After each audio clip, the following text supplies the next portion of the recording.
दोस्तों दुर्गों से संबंधित टॉपिक की अपनी यह 5वीं क्लास है। इससे पहले अपने 4 दुर्गों के बारे में पढ़ चुके हैं।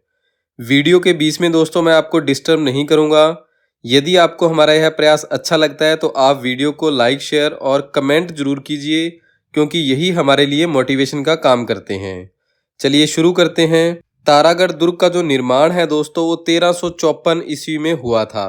यह निर्माण राव बर सिंह हाड़ा के द्वारा करवाया गया था। राव बर सिंह हाड़ा ने 1354 ईस्वी में तारागढ़ दुर्ग बनवाया था।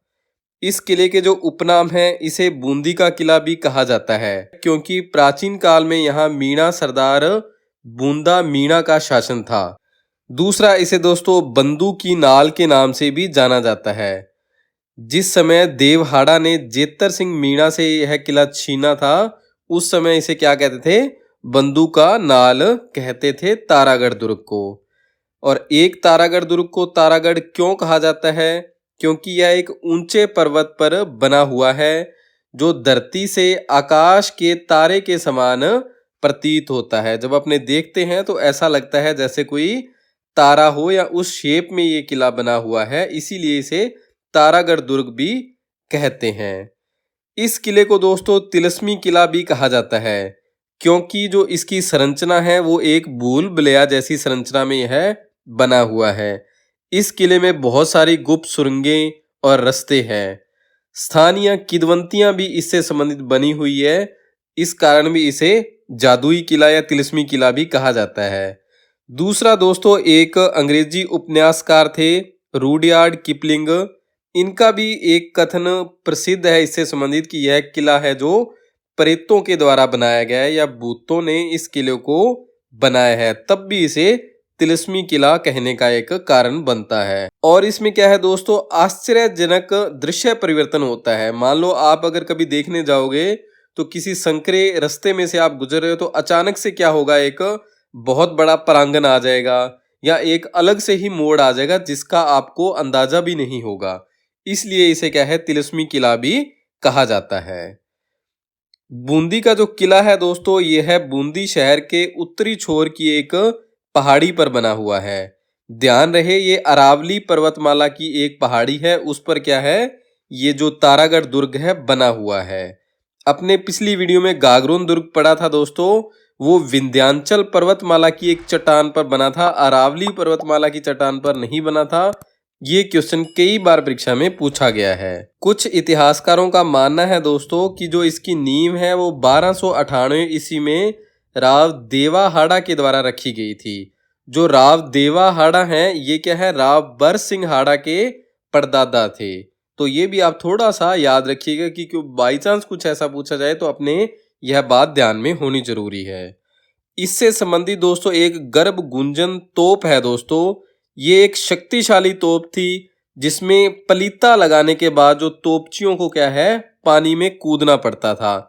पलीता लगाना दोस्तों क्या होता है, जब अपने तोप चलाते थे पुराने समय में तो उसमें एक रस्सी को आग लगाई जाती थी, या वो गोला फेंकने के लिए जो आग दी जाती थी उसे क्या कहा जाता था, पलीता लगाना कहा जाता था। तो उस समय जब इस तोप को, गर्भ गुंजन तोप को जब आग दी जाती थी तो ये इतना वहां पर आवाज करती थी, या आग की वहां पर भी बौछारें निकलती थी। तो तोपची थे, जो तोप चलाने वाले व्यक्ति थे, वो क्या करते थे, आग लगाने के तुरंत बाद ही पानी का जो पास में कुंड बना होता था उसमें कूद जाते थे। इस तोप को रखने के लिए दोस्तों भीम बुर्ज, यानी कि जो चौ बुर्ज है दुर्ग में स्थित है, वो बनाई गई थी। इस स्थान पर यह जो गर्भ गुंजन तोप रखी जाती थी। दोस्तों इस तोप के नाम से ही अपने समझ सकते हैं कि जैसे इसका नाम है गर्भ गुंजन, यानी कि जब इस तोप को चलाया जाता तो धरती कांपने लगती थी, इतनी यह बड़ी और शक्तिशाली तोप थी। आगे है दोस्तों कि यह जो दुर्ग है वो गिरी श्रेणी का दुर्ग है, यानी कि एक पहाड़ी पर बना हुआ दुर्ग है, इसीलिए अपने क्या है, इसे गिरी श्रेणी का दुर्ग कहते हैं। रतन दौलत दरी खाना दोस्तों, यह वह स्थान था जहां पर बूंदी के जो शासक थे उनका राज तिलक किया जाता था। बूंदी के जो शासकों का राज तिलक कहाँ किया जाता था, रतन दौलत दरी खाना है वहां पर किया जाता था। इसी तारागढ़ दुर्ग में बना हुआ है। बूंदी में दोस्तों एक महल नहीं है, बल्कि पीढ़ी दर पीढ़ी राजाओं के बनाए गए अनेक महल हैं।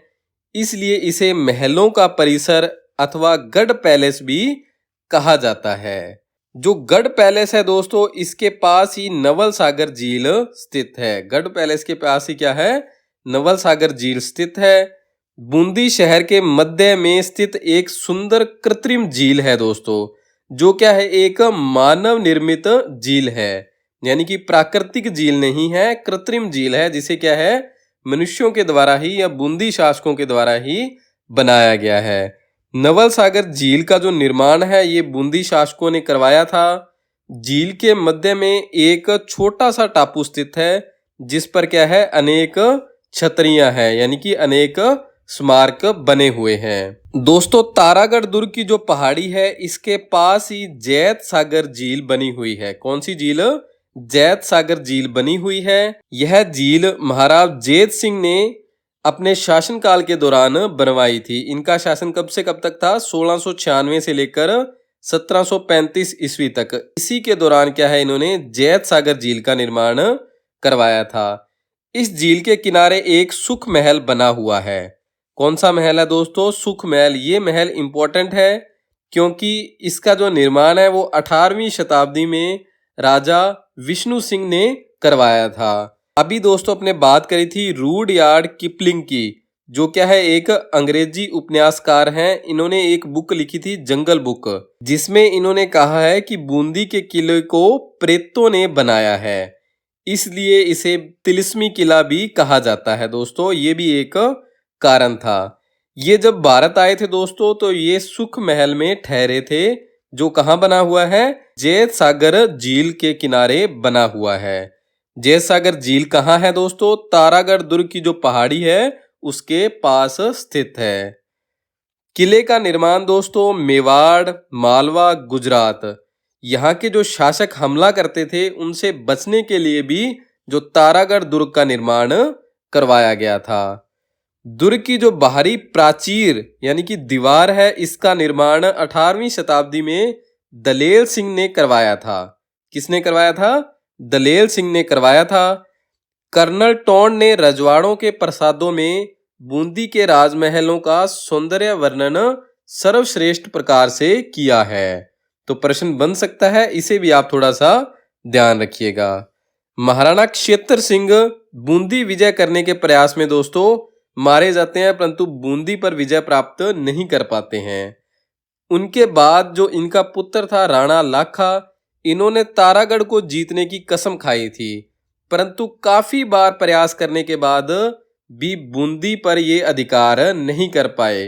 तो इन्होंने मिट्टी का किला बनवाकर उसे ध्वस्त कर अपनी जो प्रतिज्ञा थी या अपनी कसम थी उसको पूरा किया था दोस्तों। इस दुर्ग पर दोस्तों अधिकार को लेकर हुए विवाद में ही यहाँ के शासक बुद्ध सिंह की कछवाही रानी अमर कंवरी ने सवै की सहायता के लिए मराठों को राजपुताना में आमंत्रित किया था।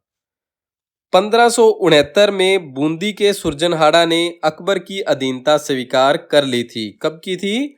1569 ईस्वी में बूंदी के सुरजनहाड़ा ने अकबर की अधीनता स्वीकार कर ली थी। रानी जी की बावड़ी दोस्तों, यह राव राजा अनिरुद्ध सिंह की पत्नी रानी लाड कंवर जी नथावत द्वारा निर्मित एक बावड़ी है। यह बावड़ी इस किले में नहीं बल्कि बूंदी शहर में बनी हुई है, ये भी आप ध्यान रखिएगा। आगे है दोस्तों तारागढ़ दुर्ग के जो प्रवेश द्वार हैं। पहला है दोस्तों इसमें लक्ष्मी पोल, दूसरा द्वार है फूटा दरवाजा और तीसरा द्वार है गागुदी का फाटक। ये थोड़ा सा आप इनको भी याद रखिएगा। ये तीन जो दरवाजे हैं कहाँ पर हैं? तारागढ़ दुर्ग में बने हुए हैं। अब देखते हैं दोस्तों किले के जो प्रमुख महल हैं। पहला महल अपना रंग महल दोस्तों। बूंदी के किले में जो रंग महल का निर्माण है ये राव शत्रुसाल यानी कि छत्रसाल ने करवाया था। चित्रशाला जो एक रंगीन चित्रों का घर है, इसका निर्माण महाराजा उमेद सिंह ने करवाया था। बूंदी के राजमहलों की इस चित्रशाला में जीवंत बीती चित्रों का एक अनमोल खजाना छिपा हुआ है, ये भी आप याद रखिएगा। अन्य जो इस किले में महल हैं दोस्तों, जीव रखा महल, दूधा महल जो सबसे प्राचीन महल है, अनिरुद्ध महल, उमेद महल, बादल महल, छत्रसाल महल, रतन महल और यंत्रशाला, ये अन्य क्या है जो भवन है इस दुर्ग में स्थित हैं, तो इन्हें भी आप थोड़ा याद रखिए कि अगर परीक्षा में पूछता है तो अपना प्रश्न गलत ना हो। दोस्तों, अगर आपको हमारे ये कलर्ड पीडीएफ नोट्स चाहिए तो आप हमारी एप्लीकेशन डाउनलोड कर सकते हैं जीके से जॉब तक। वहां से आपको ये पीडीएफ नोट्स मिल जाएंगे जिनका आप प्रिंट भी निकलवा सकते हो। अगर आपको बाय पोस्ट चाहिए तो आपके घर पे भी ये जो प्रिंट है भेज दिए जाएंगे डाक के माध्यम से, तो आप हमें मैसेज कर सकते हैं 8619845353 पर। वीडियो को लाइक शेयर जरूर कीजिए, कमेंट जरूर कीजिए दोस्तों, हमें पता चलता है हम किस तरीके से काम कर रहे हैं, आपको पसंद आ रहा है या नहीं। तो इसलिए ये जरूरी है दोस्तों, समय निकाल कर इतना जरूर किया करें। चाहे कोई भी क्रिएटर हो जिसको आप पसंद करते हो या नहीं पसंद करते हो, अगले को अपनी कमियां या अच्छाइयां जरूर पता चलती हैं इससे। आप सभी का बहुत बहुत धन्यवाद। जय हिंद, जय भारत।